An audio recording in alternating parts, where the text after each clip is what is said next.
ಹೋದಾಗ ಕೆಲ್ಸದ ಬಗ್ಗೆ ಹೇಳಂಗಿಲ್ರಿ. ಕಾಂಗ್ರೆಸ್ ಸರ್ಕಾರ ಕೋಟ್ ಹಾಕ್ಬೇಡ್ರಿ ಅಂತ ಹೇಳ್ತೀನಿ.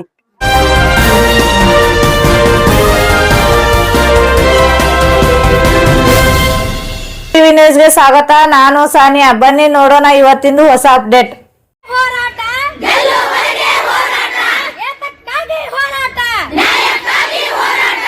ಈ ಕೂಡಲೇ 7,000 ಆಶಾ ಕಾರ್ಯಕರ್ತೆಯರನ್ನು ಕೈ ಬಿಡಬೇಡಿ, ಕೈ ಬಿಡಬೇಡಿ, ಕೈ ಬಿಡಬೇಡಿ, ಕೈ ಬಿಡಬೇಡಿ. ಈ ಕೂಡಲೇ 7,000 ಆಶಾ ಕಾರ್ಯಕರ್ತೆಯರನ್ನು ಕೈ ಬಿಡಬೇಡಿ, ಕೈ ಬಿಡಬೇಡಿ, ಕೈ ಬಿಡಬೇಡಿ, ಕೈ ಬಿಡಬೇಡಿ. ಈ ಕೂಡಲೇ ಆಶಾ ಫೆಸಿಲಿಟೇಟರ್ನ ಕೆಲಸಕ್ಕೆ ಕರೆಯಿರಿ, ಕರೆಯಿರಿ, ಕರೆಯಿರಿ, ಕರೆಯಿರಿ. ಈ ಕೂಡಲೇ ಆಶಾ ಫೆಸಿಲಿಟೇಟರ್ನ ಕೆಲಸಕ್ಕೆ ಕರೆಯಿರಿ. ಆರ್ಟಿಯನ್ನು ಜನಸಂಖ್ಯೆ ಹೆಸರಿನಲ್ಲಿ ತೆಗೆಯಬೇಡಿ, ತೆಗೆಯಬೇಡಿ, ತೆಗೆಯಬೇಡಿ, ತೆಗೆಯಬೇಡಿ. ಆಶಾ ಕಾರ್ಯಕರ್ತರನ್ನು ಜನಸಂಖ್ಯೆ ಹೆಸರಿನಲ್ಲಿ ತೆಗೆಯಬೇಡಿ, ತೆಗೆಯಬೇಡಿ, ತೆಗೆಯಬೇಡಿ, ತೆಗೆಯಬೇಡಿ. ಈ ಕೂಡಲೇ ಆಶಾ ಕಾರ್ಯಕರ್ತರಿಗೆ ನಿಗದಿತ ವೇತನ ನಿಗದಿ ಮಾಡಿ, ನಿಗದಿ ಮಾಡಿ, ನಿಗದಿ ಮಾಡಿ, ನಿಗದಿ ಮಾಡಿ. ಈ ಕೂಡಲೇ ಆಶಾ ಕಾರ್ಯಕರ್ತೆ 10,000 ಗೌರವಧನ ನಿಗದಿ ಮಾಡಿ, ನಿಗದಿ ಮಾಡಿ, ನಿಗದಿ ಮಾಡಿ, ನಿಗದಿ ಮಾಡಿ. ಬೇಕೇ ಬೇಕು ನ್ಯಾಯ, ಬೇಕು ಬೇಕೇ ಬೇಕು ನ್ಯಾಯ, ಬೇಕು. ಆಶಾ ಕಾರ್ಯಕರ್ತರ ಸಂಘ ಸರಿ, ನಮ್ಗೆ ಒಂದ್ ಹೆಲ್ಪ್ ಮಾಡ್ರಿ. ನಮ್ಗೆ ಹಿಂಗ್ ಬರಬೇಡ್ರಿ ಅಡ್ಡ. ಒಂದು 3 ದಿವಸದ ಧರಣಿ ಆಯ್ತು ಸರ್ ಬೆಂಗಳೂರಲ್ಲಿ. ಅಲ್ಲಿ Dinesh Gundu Rao sir health minister ಅವರು ಬಂದರು. ಅದಾದಮೇಲೆ ಒಂದು 3-4 ದಿವಸ ಹೋರಾಟ ಕಂಟಿನ್ಯೂ ಆದಮೇಲೆ ಲಾಸ್ಟಿಗೆ CM ಅವ್ರು ಬಂದರು. CM ಅವ್ರು ಬಂದು ಅಲ್ಲಿ ಹೇಳಿದ್ದಪ್ಪ ಅಂತ ಹೇಳಿದ್ರೆ, ನಾವು ಪಂಚ ಗ್ಯಾರಂಟಿಗಳನ್ನ ಎಲ್ಲರಿಗೂ ಖಾತೆಗೊಳಿಸಿದ್ವಿ, ನೀವು 6ನೇ ಗ್ಯಾರಂಟಿ ಆಯ್ತು ನೋಡ್ರಿ, ನಿಮ್ಗೆಲ್ಲರಿಗೂ ಕೂಡ ಕನಿಷ್ಠ 10,000 ರೂಪಾಯಿ ಸಂಬಳ ಮಾಡೇ ಮಾಡ್ತೀನಿ, ನೀವು ನಮ್ಮ ನಂಬರ್ ಅಂತ ಹೇಳ್ತೀರಿ. ಅವತ್ತು ಆಶ್ವಾಸನೆ ಕೊಟ್ಟರು ಸರ್. ಅದಾದಮೇಲೆ ಇವತ್ತಿನವರೆಗೂ ಕೂಡ ಅದು ಈಡೇರಿಲ್ಲ ಸರ್. ಅವರು ಹೇಳಿದರು, ಆದ್ರೆ ಆಗಿಲ್ಲ. ಅದಾದಮೇಲೆ ಡಿಪಾರ್ಟ್ಮೆಂಟಲ್ಲಿ ಮೀಟಿಂಗ್ಗಳ ಮೇಲೆ ಮೀಟಿಂಗ್ಗಳಾಗ್ಯಾವ ಸರ್. ಮೀಟಿಂಗ್ ಆಗಿಲ್ಲ ಅಂತಲ್ಲ, ಸುಮಾರು ಒಂದು 20-30 ಮೀಟಿಂಗ್ಗಳಾಗ್ಯಾವ ದಿನೇಶ್ ಗುಂಡೂರಾವ್ ಅವ್ರ ಜೊತೆ ಮತ್ತು ಆಯುಕ್ತರ ಜೊತೆ, MD ಅವ್ರ ಜೊತೆ. ಆದಾಗ್ಯೂ ಕೂಡ ಏನೂ ಬೇಡಿಕೆ ಈಡೇರಿಲ್ಲ ಸರ್. ಅದಕ್ಕೆ ನಾವು ಈ ಬಜೆಟಲ್ಲಾದರೂ ಇದನ್ನು ಒಂದು ನಮ್ಮ ಬೇಡಿಕೆನ ಗಣನೆಗೆ ತೆಗೆದುಕೊಂಡು, ಯಾಕಂದ್ರೆ ಅವ್ರು ಕೊಟ್ಟ ಮಾತನ್ನೇ ಎಲ್ಲ ಹೋದಲ್ಲೆಲ್ಲ ಹೇಳ್ತಾರೆ, ನಾವು ಕೊಟ್ಟ ಮಾತಿಗೆ ನಡೆದೀವಿ ಅಂತೇಳಿ. ಸೊ ಇದನ್ನು ಕೂಡ ನಮ್ಮ ಆಶಾ ಕಾರ್ಯಕರ್ತರಿಗೆ ಏನು ಆಶ್ವಾಸನೆ ಕೊಟ್ಟಿದ್ದಾರೆ ಅದನ್ನು ಈಡೇರಿಸಬೇಕು. ಕನಿಷ್ಠ 10,000 ಮಾಡ್ತೀವಿ ಅಂತೇಳಿ ನಾವು 15,000 ಡಿಮ್ಯಾಂಡ್ ಇಟ್ಟಿದ್ದು, 10ಕ್ಕೆ ಒಪ್ಕೊಂಡಿದ್ರು ಅವರು. ಅದನ್ನೇ ಮಾಡೋದು ಸರ್. ಆಮೇಲೆ ಇನ್ನೊಂದು ಭಾಳ ಇಂಪಾರ್ಟೆಂಟ್ ಸರ್, ಈ 7,000 ಜನ ಆಶಾ ಕಾರ್ಯಕರ್ತರನ್ನ ಈ ಇದರಿಂದ ತೆಗಿತೀನಿ ಅಂತ ಹೇಳ್ಯಾರ 2 ತಿಂಗಳಲ್ಲಿ. ಅದು ಅಂದರೆ ಅದು ಅವ್ರು ಹೇಳೋದು ಕೇಂದ್ರ ಸರ್ಕಾರದ ಮಾರ್ಗಸೂಚಿ ಅನ್ನುವ ಯಾಕೆ ಹೇಳ್ತಾರೆ ಸರ್.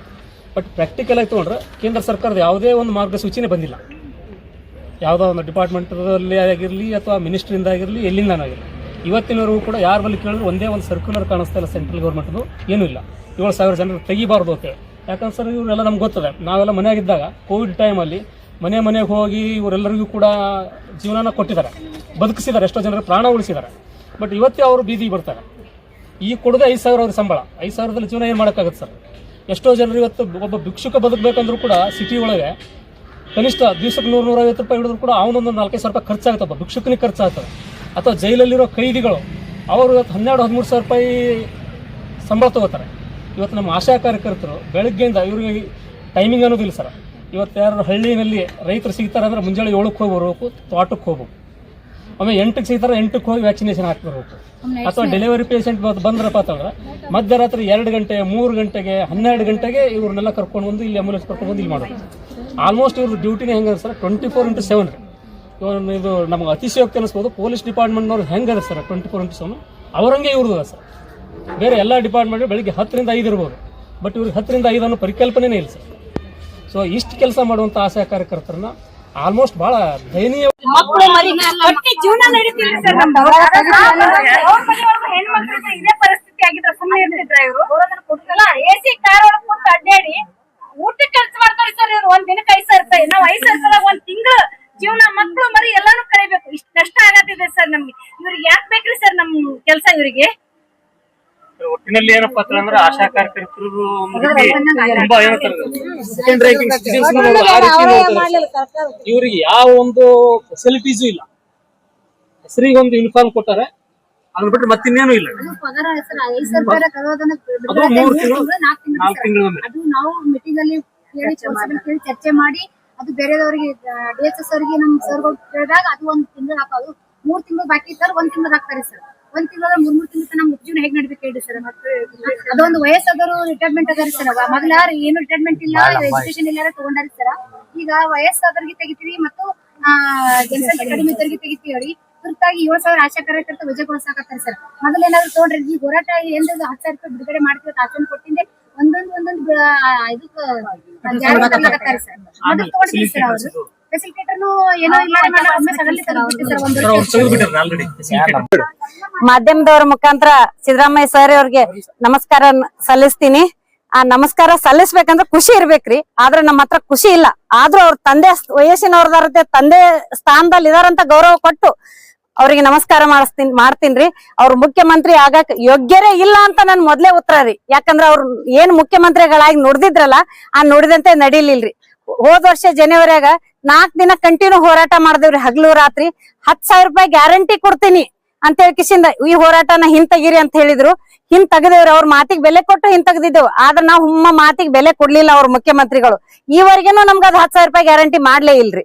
ಅಂತ ಬಜೆಟ್ ನಲ್ಲಿ ಘೋಷಣೆ ಮಾಡಿದ್ರಿ. ಬಿಸಿ ಊಟ ಅಂಗನವಾಡಿ ಕಾರ್ಯಕರ್ತರಿಗೆ 1,000 ರೂಪಾಯಿ ಹೆಚ್ಚಳ ಮಾಡಿದ್ರು. ನಮಗೂ ಮಾಡ್ತೀನಿ ಅಂದ್ರು. ಆ 1,000 ರೂಪಾಯಿನೂ ನಮ್ಗೆ ಇವತ್ತಿನವರೆಗೂ ಹೆಚ್ಚಳ ಆಗ್ಲಿಲ್ರಿ. ಅಂತ 60 ವರ್ಷ ಆದ್ಮೇಲೆ ಕೆಲಸದಿಂದ ನಿಮ್ಮನ್ನ ತೆಗಿತೀನಿ ಅಂತ ಮುಂಚಿತವಾಗಿ ನಮ್ಗೆ ಏನಾದ್ರು ಒಂದ್ ಪತ್ರ ಕೊಟ್ಟು ಹೇಳಿ ಕೇಳಿ ತೆಗಿಲಿಲ್ರಿ. ಸಡನ್ ಆಗಿ ಕೆಲಸದಿಂದ ತೆಗೆದ್ಬಿಟ್ರು. ಈಗ ಕರ್ತವ್ಯ ಆಶಾ ಕಾರ್ಯಕರ್ತರ ಮೇಲೆ 20 ಜನರಿಗೆ ಒಬ್ರು ಸುಗಮಕಾರ ಅಂತ ಇದ್ರು, ಅಂದ್ರ ರಿಪೋರ್ಟ್ ತಗೊಳಕಂತ. ಅವ್ರನ್ನು ಹೇಳ್ದೆ ಕೇಳ್ದೇನು ಕೆಲಸದಿಂದ ತೆಗೆದು ಮನಿ ಕಳಿಸ್ಬಿಟ್ರು. ಈ ತರ ಪದೇ ಅನ್ಯಾಯ ಆಗ್ತಿದ್ರಿ. ಅನ್ಯಾಯ ಆಗ್ತಿದ್ರು ನಾವ್ ಹೇಗ್ ಸಹಿಸ್ಕೊಂಡ್ ಸುಮ್ಕುಂದಿರ್ಬೇಕ್ರಿ? ಇವ್ರು ಕೂಡ 5,000 ರೂಪಾಯಿ ಸಂಬಳದಲ್ಲಿ ಹಗಲು ರಾತ್ರಿ ದುಡಿತೀವಿದ್ರಿ. ಅದಕ್ಕ ನಮ್ ಹೋರಾಟ ಇಲ್ಲಿಗೆ ನಿಲ್ಲುದಿಲ್ರಿ. ಈ ಆಶಾ ಕಾರ್ಯಕರ್ತರಿಗೆ ನಮ್ಗ 10,000 ರೂಪಾಯಿ ಸಂಬಳ ಕೊಡ್ಲಿಲ್ಲ ಅಂದ್ರ ಪ್ರತಿ ಕರ್ನಾಟಕದಲ್ಲಿ 48,000 ಆಶಾ ಕಾರ್ಯಕರ್ತರದೇವಿ. ಅವ್ರ ಮುಖಾಂತರ ಒಟ್ಟು ಜನಸಾಮಾನ್ಯರಿಗೆ ಕಾಂಗ್ರೆಸ್ ಸರ್ಕಾರಕ್ಕೆ ಓಟ್ ಹಾಕ್ಬೇಡ್ರಿ ಅಂತಾನೆ ಮುಟ್ಟಿಸ್ತೀನಿ. ಈ ಮಾತನ್ನ ಬಿಸಿ ಮುಟ್ಕೊಂಡು ಮುಖ್ಯಮಂತ್ರಿಗಳು 10,000 ರೂಪಾಯಿ ನಮ್ಗೆ ಗ್ಯಾರಂಟಿ ಮಾಡ್ಬೇಕು. ನಮ್ ಸವಲತ್ತ ಏನದ ಕೊಡಿಸ್ಬೇಕು. 7,000 ಆಶಾ ಕಾರ್ಯಕರ್ತರನ್ನ ಏನ್ ಕೆಲಸದಿಂದ ತೆಗಿಯತ್ತಾರಲ್ಲ ಅವ್ರ ಕೆಲಸದಿಂದ ತೆಗಿಯೋದಿಲ್ಲ ಅಂತ ಹೇಳಿ ನಮ್ಗೆ ಆರ್ಡರ್ ಕೊಡ್ಬೇಕು ಇವತ್ತಿಂದ ಇವತ್ತೇ. ಈ ಮಾಧ್ಯಮದ ಮುಖಾಂತರ ಎಚ್ಚರಿಕೆ ಕೊಡ್ತಿದ್ದೀನಿ ಸಿದ್ದರಾಮಯ್ಯ ಸಾಹೇಬ್ರಿಗೆ, ನಿಮ್ ಗಮನದಲ್ಲಿ ಇರ್ಲಿ. ಆಶಾ ಕಾರ್ಯಕರ್ತರಿಗೆ ಅನ್ಯಾಯ ಮಾಡ್ತಾ ಇದೀರಿ. AC ಕಾರ್ನ್ಯಾಗ ಅಡ್ಡಾಡ್ತೀರಿ. ಒಂದಿನಕ್ಕೆ 5,000 ರೂಪಾಯಿ ಊಟ ಮಾಡ್ತೀರಿ. ಆ 5,000 ರೂಪಾಯಿ ಊಟದಲ್ಲಿ ನಮ್ಮ ಅತ್ತೆ ಮಾವ ಗಂಡ ಮಕ್ಕಳು ಶಿಕ್ಷಣ ನಾವ್ ಹೇಗ್ ಬದುಕ್ಬೇಕ್ರಿ ಸಾಹೇಬ್ರೆ? ನಿಮ್ಮನ್ನೇ ನಂಬ್ಕೊಂಡ್ ಕೆಲಸ ಮಾಡ್ತಾ ಇದ್ದೇವೆ. ನೀವು ಮಾಡ್ತಿರೋದು ಅನ್ಯಾಯ ಅನ್ಯಾಯ ಅನ್ಯಾಯ. ಮುಖ್ಯಮಂತ್ರಿಗಳಿಗೆ ಧಿಕ್ಕಾರ ಧಿಕ್ಕಾರ ಧಿಕ್ಕಾರ. ನ್ಯಾಯ ಬೇಕು. ಅಂಬಿಕಾ ಒಳಸಂಗಂತ್ರಿ, ವಿಜಯಪುರ ಜಿಲ್ಲೆ. ಮಾಧ್ಯಮದ ಮುಖಾಂತರ ನಾವು ಇದೊಂದು ಏನು ಮನವಿ ಪತ್ರ ಕೊಡ್ತಾ ಇದ್ದೇವೆ ಜಿಲ್ಲಾಧಿಕಾರಿಗಳಿಗೆ. ಇದೇ ರೀತಿ ನಾವು ಹಲವಾರು ಬಾರಿನೂ ನಾವು ಹೋರಾಟ ಮಾಡಿ ಮತ್ತು ಸಂಘಟನೆ ಕೂಡಿ ನಮ್ಮ ಆಶಾ ಕಾರ್ಯಕರ್ತರು ಪದೇ ಬಂದು ನಾವು ಜಿಲ್ಲಾಧಿಕಾರಿಗಳಿಗೆ ಮನವಿ ಪತ್ರ ಕೊಡೋದು, ಅವ್ರು ಹೋಗಿ ಅಲ್ಲಿ ಸ್ಟೇಟ್ ಲೆವೆಲ್ ಅಲ್ಲಿ ಮುಖ್ಯಮಂತ್ರಿಗಳು ಕೊಡೋದು, ಅವ್ರು ತಗೊಂಡ್ ಅಷ್ಟೇ ಕುಂತ್ರುದು ಮಾಡ್ಲಾಗತ್ತಾರ. ಆದ್ರೂ ಆಶಾ ಕಾರ್ಯಕರ್ತರು ರೊಚ್ಚಿಗೆಳಿಸೋದಂತೂ ಗ್ಯಾರಂಟಿ ಸರ್. ಇದು ಏನು ಮುಖ್ಯಮಂತ್ರಿಗಳು ಆಶ್ವಾಸನೆ ಕೊಟ್ಟಿದ್ರು ಮತ್ತು ಏನ್ ಮಾತು ಕೊಟ್ಟಿದ್ರು. ಹೋದ್ಸಲ ಜನವರಿಯಲ್ಲಿ ನಾವು ಹೋರಾಟ ಮಾಡಿದೆವು. 3 ದಿನ ಅತಿ ಹೋರಾಟ ಮಾಡಿದೆವು, ಅನಿರ್ದಿಷ್ಟ ಹೋರಾಟ. ಆ ಹೋರಾಟದಲ್ಲಿ ಬಂದು ದಿನೇಶ್ ಗುಂಡೂರಾವ್ ಸರ್ ಮತ್ತು ಮುಖ್ಯಮಂತ್ರಿ ಸರ್ ಬಂದು ನಮಗೆ ಏನ್ 10,000 ರೂಪಾಯಿ ಕೂಡಲೇ ನಾವು ನಿಮ್ಗೆ ಜಾರಿಗೆ ಮಾಡ್ತೀವಿ ಅಂದ್ರು. ಆ 10,000 ರೂಪಾಯಿ ಕೂಡ ಜಾರಿಗೆ ಮಾಡಿದ್ದು ಇಲ್ಲಿವರೆಗೆ 1 ವರ್ಷ ಆಯ್ತು. 1 ವರ್ಷ ಮೇಲೆ ಮತ್ತೆ 2 ತಿಂಗಳು ಇಲ್ಲಿವರೆಗೆ ನಮ್ಗ ಗೌರವಧನ ಬಿಡುಗಡೆ ಆಗಿಲ್ಲ. ಮತ್ತು ಅಧಿವೇಶನದಲ್ಲಿ 2,000 ಆಶಾ ಕಾರ್ಯಕರ್ತೆ ಮತ್ತು ಬಿಸಿ ಊಟದ ಅಂಗನವಾಡಿ 3 ಜನಕ್ಕೂ ನಾವು ಗೌರವಧನ 1,000 ಹೆಚ್ಚಳ ಮಾಡ್ತೀವಿ ಅಂದ್ರು. ಆಶಾ ಕಾರ್ಯಕರ್ತರು ಮಾತ್ರ ಗೌರವಧನ ನಮ್ಗ ಬಿಡುಗಡೆ ಮಾಡಿಲ್ಲ. ಬಿಸಿ ಊಟದ ಅಂಗನವಾಡಿ ಬರ್ತಾ ಇದೆ. ಮತ್ತ 7,000 ಆಶಾ ಕಾರ್ಯಕರ್ತರನ್ನ ನಿಂದ್ರಿಕೆಲೆ ವಜಾಗೊಳಿಸ್ತೀವಿ ಅಂತ ಹೇಳಿದಾರ. ನಮಗೆ ಮೊದಲಿಗೆ ಕೆಲಸ ಮಾಡಾಗ ಪಾಪ್ಯುಲೇಷನ್ ಸರ್ವೆ ಮುಖಾಂತರ ಜನಸಂಖ್ಯೆ ಮುಖಾಂತರ ತಗೋತೀವಿ ಮತ್ತು ವಯಸ್ಸಾದ್ರೂ ತೆಗಿತೀವಿ ಅಂತ ನಮ್ಗೆ ಹೇಳಿದ್ರು. ಏನಾದ್ರು ನಮ್ಗ ಆರ್ಡರ್ ಕೊಟ್ಟು ತಗೊಂಡಿದ್ರ ನೀವು? ಈಗ ನಿಮ್ ಮನ್ಸಿಗೆ ಬಂದಾಗೆ ನಾವು ಏನ್ ಗೌರವಧನ ಬಿಡುಗಡೆ ಮಾಡಿ ಕೇಳಕ ತಗೊಂಡಿ ಒಂದು ಜಾರಿಗೆ ಮಾಡಕತ್ತೀರಿ. ಆಶಾ ಕಾರ್ಯಕರ್ತರು ತೆಗೆಯೋದು, ಶಿಕ್ಷಣ ಮುಖಾಂತರ ಅವ್ರಿಗೆ ವಜಾಗೊಳಿಸೋದು ಮತ್ತು ವಯಸ್ಕರಿಗೆ ವಜಾ ಕಳಿಸೋದು ಮತ್ತು ಗೌರವಧನ ಬಿಡುಗಡೆ ಮಾಡುದು ಎಷ್ಟ್ ದಿನ ಅಂತ ಕೇಳ್ಕೊತ ಹೋಗುನು. ನಾವು ಕೂಡಲೇ ಈ ಸದ್ ಏನ್ ಕೊಟ್ಟಂತ ಮಾತು ನಡೆದುಕೊಂಡ್ರೆ ಸರ್ಕಾರಕ್ಕೆ ನಾವು ಒಳ್ಳೇದ ನಾವು ಮುಖ್ಯಮಂತ್ರಿ ಸರ್ಗೆ ನಾವು ಒಳ್ಳೇದ್ ಹೇಳ್ತೀವಿ. ಇಲ್ಲ ಅಂತ ನಮ್ಗೆ ಇದೇ ರೀತಿನೂ ನಮ್ಗ ಅವ್ರು ಮುಂದೆ ವರ್ಷಕೋತ ಹೋದ್ರಂತ ಇನ್ನ ಆಶಾಕರ್ತೆ ಹೆಚ್ಚಿನ ಸಂಖ್ಯೆಯಲ್ಲಿ ಅತಿ ಜರೂರಾಗಿ ನಾವು ಹೋರಾಟ ಮಾಡ್ತೀವಿ ಮತ್ತು ಉಗ್ರವಾಗಿ ಹೋರಾಟ ಮಾಡ್ತೀವಿ ಅಂತ ಹೇಳಿ ಮಾನ್ಯ ಮುಖ್ಯಮಂತ್ರಿ ಸರ್ಗೆ ಎಚ್ಚರಿಕೆ ಕೊಡ್ತಾ ಇದ್ದೀನಿ. ಕೂಡಲೇ ಏನೇನು ಜನವರಿಯಲ್ಲಿ ನಮಗೆ ಏನಾದ್ರು ಆಶ್ವಾಸನೆ ಕೊಟ್ಟಿದ್ದೀರಾ ಕೂಡಲೇ ಜಾರಿಗೆ ಮಾಡಬೇಕು. ಇಲ್ಲ ಅಂದ್ರೆ ನಮ್ಮ AITC UC ಜಿಂದಾಬಾದ್ ಕಡೆಯಿಂದ ನಮ್ಮ ಸಂಘಟನೆ ಕಡೆಯಿಂದ ಮತ್ತೆ ನಾವು ಫ್ರೀಡಂ ಪಾರ್ಕ್ಗೆ ಮತ್ತೆ ಹೋರಾಟಕ್ಕೆ ಇಳಿಯೋದಂತೂ ಗ್ಯಾರಂಟಿ. ಇದೇ ಒಂದು ಕೊನೆಗೊಳಿಸ್ತಾರ ಅಂತ ಹೇಳ್ಕೊಂಡು ಮಾನ್ಯ ಮುಖ್ಯಮಂತ್ರಿಗಳಲ್ಲಿ ಮನಪೂರ್ವಕವಾಗಿ ನಾವು ಆಶಾ ಕಾರ್ಯಕರ್ತರ ಕಡೆಯಿಂದ ಬೇಡ್ಕೊತಾ ಇದೀವಿ. ಕೂಡಲೇ ಏನ್ ಜಾರಿಗೆ ಮಾಡಿರಲ್ಲ ಅದು ಕೂಡಲೇ ಹಣ ಬಿಡುಗಡೆ ಆಗಬೇಕು. 7,000 ಆಶಾ ಕಾರ್ಯಕರ್ತರಿಗೆ ಏನಾದ್ರು ನೀವು ವಜಾಗೊಳಿಸ್ತಾ ಇದ್ರಲ್ಲ ಆ ಕೂಡಲೇ ನಿಂದ್ರಿಸ್ಬೇಕಂತ ಹೇಳ್ಕೊತಾ ಇದ್ದೀನಿ. ಇಷ್ಟು ವರ್ಷ 9 ವರ್ಷ 16 ವರ್ಷ ಆಯ್ತು 17 ವರ್ಷ ಆಯ್ತು ವಯಸ್ಸಾದರನ್ನ ತಗೊಂಡು ಮುಪ್ಪಾದಂತ ಮೊಮ್ಮಕ್ಕಳು ವಯಸ್ಸಲ್ಲಿ ಸತ ಅವ್ರು ಡ್ಯೂಟಿ ಮಾಡ್ತಾ ಇದಾರೆ. ಡ್ಯೂಟಿ ಆದ್ರೆ ಏನಾರ ಕುಂದೆ ಕೊರತೆಗಳಾಗಿದೆ ಹಾಗಲ್ಲ ರಾತ್ರಿ ಅನ್ನೋದೇ ನಮ್ಮ ಆಶಾ ಕಾರ್ಯಕರ್ತ ಮನೆ ವಯಸ್ಸನ್ನು ಮೀರಿ ಅವ್ರು ಡ್ಯೂಟಿ ಮಾಡ್ತಾ ಇದ್ದಾರೆ. ಡ್ಯೂಟಿ ಮಾಡಿದ್ರು ಕೂಡ ಇವ್ರು ವಯಸ್ಸಿಗೆ ಮುಖಾಂತರ ತೆಗೆದು ಹಾಕ್ತೀನಿ ಅಂತಂದ್ರು. ಮೊದಲು ತಗೊಂಡಿದ್ರ ನೀವು ಹೇಳಿ ತಗೊಂಡಿದ್ರ ಅವರು ಹೇಳಾರ ತಗೊಂಡ್ಕೆ ಈ ಒಮ್ಮಲ್ದ ಮೇಲೆ ತೆಗಿತಿ ಅಂತ ಅದು ಕೂಡಲೇ ನಿಂದಿಸಬೇಕು. 7,000 ಆಶಾ ಕಾರ್ಯಕರ್ತರು ಏನ್ ವಜಾ ಮಾಡ್ತಾ ಇದ್ರಲ್ಲ ಅದು ಕೂಡಲೇ ನಿಂದಿಸಬೇಕು. ನೀವೇನ್ ಅಧಿವೇಶನದಲ್ಲಿ ಮಾತು ಕೊಟ್ಟಿರಲ್ಲ ಅದು ಕೂಡಲೇ ಜಾರಿಗೆ ಮಾಡಬೇಕು. ಇಲ್ಲ ಅಂದ್ರೆ ನಮಗೆ ಹೋರಾಟ ಇನ್ನೂ ಅತಿ ಉಗ್ರವಾಗಿ ಹೋರಾಟ ಮಾಡ್ತೀವಿ. ಅತಿ ಜರೂರಾಗಿ ನಾವು ಫ್ರೀಡಂ ಪಾರ್ಕ್ ಬರ್ತೀವಿ ಅಂತ ಹೇಳಿ ಮಾನ್ಯ ಮುಖ್ಯಮಂತ್ರಿ ಸಿದ್ದರಾಮಯ್ಯ ಸರ್ಗೆ ಎಚ್ಚರ ಕೊಡ್ತಾ ಇದ್ದೀವಿ. ಆಶಾ ಕಾರ್ಯಕರ್ತರ ಹೋರಾಟ ಚಿರಾಯುವಾಗಲಿ, ಚಿರಾಯುವಾಗಲಿ, ಚಿರಾಯುವಾಗಲಿ, ಚಿರಾಯುವಾಗಲಿ. ನನ್ನ ಹೆಸರು ನಿರ್ಮಲಾ ಎಸ್ ಬೀರ್ನೂರ್ ಅಂತ ಹೇಳಿ, ನಮ್ಮ ಬಿಜಾಪುರ ಡಿಸ್ಟ್ರಿಕ್ಟ್. ಮುಖ್ಯಮಂತ್ರಿಗಳಿಗೆ ನಮ್ಮ 38 ಜಿಲ್ಲೆ ಆಶಾ ಕಾರ್ಯಕರ್ತೆಯಿಂದ ಮನೆಪೂರ್ವಕ ಹೃತ್ಪೂರ್ವಕ ವಂದನೆಗಳನ್ನ ಸಲ್ಲಿಸ್ತಾ ಇದ್ದೀವಿ. ಸರ್, ನೀವು ಮಾನ್ಯ ಮುಖ್ಯಮಂತ್ರಿಗೆ ನಡೆದಂತೆ ನುಡಿದುಕೊಳ್ಳಿರಿ. ನಮ್ದು ಈಗ ಆಶಾ ಕಾರ್ಯಕರ್ತನ 7,000 ಆಶಾ ಕಾರ್ಯಕರ್ತನ ತೆಗಿತಾರ ಅಂತ ಆಗ್ಲೇ ನೀವು ಘೋಷಣೆ ಆಗಿದೆ. 7,000 ಅಲ್ಲ, 7 ಆಶೆನು ನಿಮ್ಗೆ ತೆಗೆಯೋದು ನಾವು ಬಿಡ್ತಾ ಇಲ್ಲ, ತೆಗ್ಯಾಕನು ಆಗ್ತಾ ಇಲ್ಲ. ನಿಮ್ಗೆ ನೀವು ಕೊಟ್ಟ ಮಾತನ್ನ ನಡ್ಸ್ಕೊತಾ ಇಲ್ಲ. 10,000 ಗ್ಯಾರಂಟಿ ಮಾಡಿ ನಮ್ಗೆ 7 ದಿನ ನಾವು ಬೆಂಗಳೂರಲ್ಲಿ ಜನವರಿಲಿ ಸ್ಟ್ರೈಕ್ ಮಾಡಿದ್ವಿ. ಅಲ್ಲಿ ನಮಗ್ ಭಾಷೆ ಕೊಟ್ಟು ಅವಾಗ್ಲೇ ನೀವು ನಿಮ್ ಮಾತನ್ನ ಕಳ್ಕೊಂಡ್ ಬಿಟ್ಟಿದ್ದೀರಿ. ನಾವು ಅವಾಗ್ಲೇ ನಮ್ ಸಹನೆಯನ್ನ ನೋಡ್ಬೇಕಂತ ಹೇಳಿ ಇನ್ನೂ ಪರೀಕ್ಷಿಸ್ತಾ ಇದ್ರಿ ಸರ್ ನೀವು. ನಾವು ನಿಮ್ಗೆ ಎಚ್ಚರಿಕೆ ಗಂಟೆನ ಇವತ್ತು 38 ಜಿಲ್ಲೆಗಳಲ್ಲಿ ನಿಮ್ಗೆ ಎಚ್ಚರಿಕೆ ಗಂಟೆಯನ್ನು ನಾವು ಕೊಡ್ತಾ ಇದ್ದೀವಿ, ಇನ್ನೂ ಕೊಡ್ತಾ ಇದ್ದೀವಿ. ನೀವು ಇದೇ ತರನಾಗಿ ನಡ್ಕೊಂಡ್ರೆ ಮುಂದೆ ನಿಮ್ ಪರಿಸ್ಥಿತಿ ಬಹಳ ಗಂಭೀರವಾಗ್ತದೆ. ನೀವು ಕುರ್ಚಿ ಬಿಟ್ಟು ಇಳಿಲೇಬೇಕನ್ನೋದು ನಮ್ದು ಹಂಬಲ ಇದೆ ಎಲ್ಲರದು. ನೀವು ನಡೆದಂತೆ ನಡೆದುಕೊಳ್ತಾ ಇಲ್ಲ. ನೀವು ನಡ್ಕೊಂಡ್ರೆ ನೀವು ನಿಜವಾಗ್ಲೂ ಹೆಣ್ಮಕ್ಳ ಸರ್ಕಾರ ಅಂತ ನೀವು ಹೆಣ್ಮಕ್ಳ ಸರ್ಕಾರ ಪರವಾಗಿದ್ರೆ ಹೆಂಗ ಎಲ್ಲವಷ್ಟು ಹೆಣ್ಮಕ್ಳಿಗೆ ಸಹಾಯ ಮಾಡ್ತಾ ಇದ್ದೀರಿ, ನಮ್ಮ ಆಶಾ ಕಾರ್ಯಕರ್ತರಿಗೆ ಸಹಾಯ ಮಾಡ್ತಾ ಇದ್ರಿ ಸರ್. ನೀವು ನಿಮ್ಗೆ ಕಿವಿ ಕೇಳ್ತಾ ಇಲ್ವಾ ಸರ್? ನಾವು ಬಿಸಿಲಲ್ಲಿ ಓಡಾಡೋದು, ನಾವು ಬಿಸಿಲಲ್ಲಿ ಸ್ಟ್ರೈಕ್ ಮಾಡಿದ್ರೆ ನಿಮ್ಗೆ ಕೇಳ್ತಾ ಇಲ್ವಾ ಸರ್? ಇಷ್ಟು ದುಃಖಿನಲ್ಲಿ ನಾವು ಬಂದಿಲ್ಲಿ ಬಿಜಾಪುರ ಜಿಲ್ಲೆಯಲ್ಲಿ ಎಲ್ಲ ನನ್ನ ಆಶಾ ಕಾರ್ಯಕರ್ತರು ಬಿಸಿಲಲ್ಲಿ ಮಳೆಯಲ್ಲಿ ಬಡ್ಕೋತಾ ಇದ್ದೀವಿ ಸರ್. ನಾವು ಮಕ್ಕಳು ಮರಿ ಎಲ್ಲ ಅನ್ನೋದು ನಮ್ದು ವ್ಯವಸಾಯ ಇಲ್ಲ ಸರ್. ವ್ಯವಸಾಯಕ್ಕೆ ರೈತರಿಗೆ ಬೆಲೆ ಇಲ್ಲ ಸರ್, ಬೆಲೆ ಕೊಡ್ತಾ ಇಲ್ಲ ನೀವು. 5,000 ರೂಪಾಯಲ್ಲಿ ಏನ್ ಆಗ್ತಾ ಇದೆ ಸರ್? ಒಂದು ಡೆಲಿವರಿ ಕರ್ಕೊಂಡು ಹೋದ್ರೆ 50,000 ರೂಪಾಯಿ ಹೊರಗಡೆ ಹಾಕ್ತಾ ಇದ್ದೀವಿ ಸರ್ ನಾವು.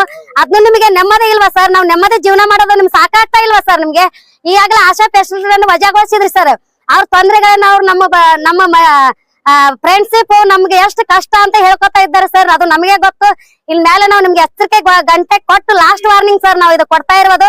ನಮ್ಮ ಸಂಘಟನೆ ಎಲ್ಲಾ ನಮ್ಮ ಸಂಘಟನೆಯವರು ಸರ್ ಬೆಂಗಳೂರಲ್ಲಿ ಮುತ್ತಿಗೆ ಹಾಕ್ತಾ ಇದೀವಿ ಸರ್.